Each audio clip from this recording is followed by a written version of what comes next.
Welcome to another video tutorial from 2dgameartguru.com. Today I'm working in Affinity Designer to create a cute fur ball using basic shapes, the node tool, tapered strokes and transparency. I created a similar tutorial for Inkscape a while ago. The workflow in Affinity Designer is slightly different, and as with most projects there are multiple ways to approach it. You can use textured brushes, symbols, or as I did in this case, strokes with pressure curves. I start with a few circles to build the base shape, convert them to curves and deform them with the node tool. Seeing the eyes are important, but the main topic of this video is the fur. I speed this up a little bit. There is a written tutorial on creating more elaborate eyes on my website. I use the largest circle as a clipping mask for all the other parts for the eye. Duplicate and group the two eyes. I line them to the center of the body. Create a line with the pen tool for the mouse. I shape the mouse slightly by increasing the width and adjusting the pressure curve to have the wider parts on the outside and a thinner middle. Let's start with the hair. Using the pen tool, I draw a straight line, add a stroke at the width and adjust the pressure curve. I want it to taper. By default, the two nodes in the pressure curve are connected and move as one. Double click on one node to move it independently or hold Alt while moving one of the nodes. By clicking on the line between the two nodes, you can add additional nodes and shape the stroke. I want it to stay thicker for most of the length and then gets thinner towards the end. If you haven't played around with pressure curves before, you might want to look at some of the videos I recorded earlier. Before adding hair, I'm going to shade the body, give it a darker base color and a lighter blurred center. That way I can adjust the stroke color to match using the color picker. In order to speed up the process, I'm not going to draw every single line. Instead, I create a few variations of different curvature and lengths.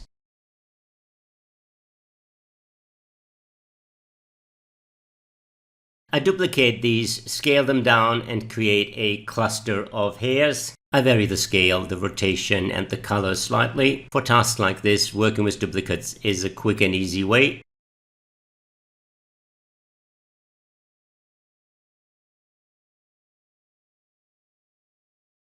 I group the cluster and place it below the body shape.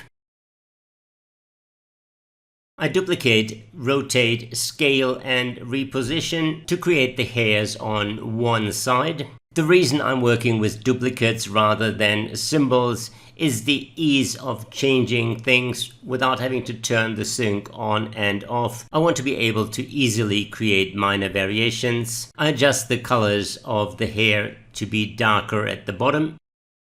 Another easy way to create variation is by mirroring the copy. With one side done, I select all the groups, group them again, duplicate and mirror them and place them on the other side.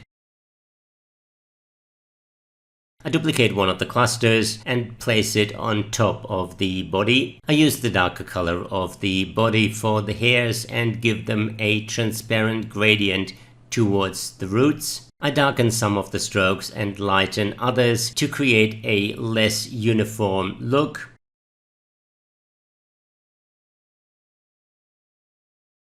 I select the group, duplicate it, and place it along one side of the body. At this stage, it doesn't matter if the group overlaps the mouse or other parts. That's easy to fix later. I select the groups, group them again, duplicate and mirror them, and place them on the other side. Using the node tool, I change some of the lines, duplicate them, and cover up the seam between the two mirrored copies.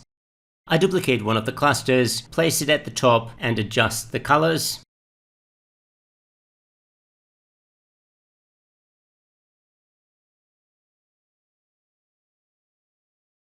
I repeat the process of duplicating, rotating, scaling, and placing the hair cluster along the shape of the body. I use a color overlay effect to quickly shade the cluster to the color of the body. Using the same color as the body and setting the opacity to 50% matches the lower part of the body better. I quickly move some of the nodes away from the mouse, not to cover it completely. I will move the eyes and the mouth on top of the fur later. At the moment it's just easier to select the parts without anything covering them.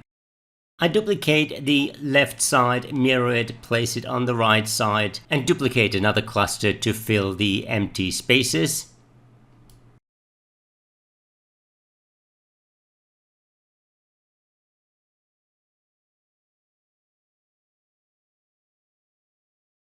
I select the group, duplicate, mirror, and adjust some of the lines to not look like identical mirrored copies. With a pattern as chaotic as hair, it's hard to see the mirrored copies. They are visible nonetheless, and you want to fill those areas with unique lines or change elements of the clusters to cover up the effect.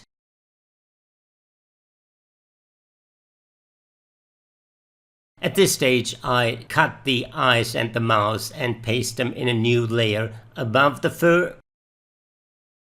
I add some blurred circles in a darker color set to multiply behind the eyes and below the mouth to add depth. I create a new layer on top for additional detail. I use the initial lines, color them in a lighter tone with a transparent gradient, scale them down, give them a thinner width, and place them on top of the eyes and the mouth.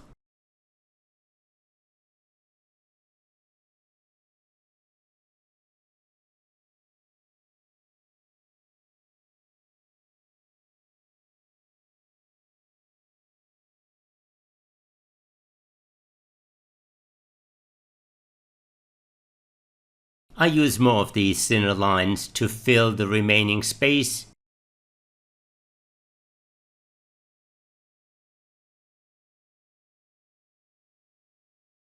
I duplicate and mirror and then add variation to make the sides look slightly different.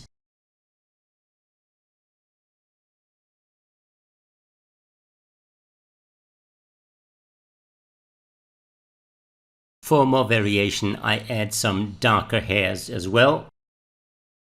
I alter the eyes by adding a gradient to the iris and add two darker clusters to add depth.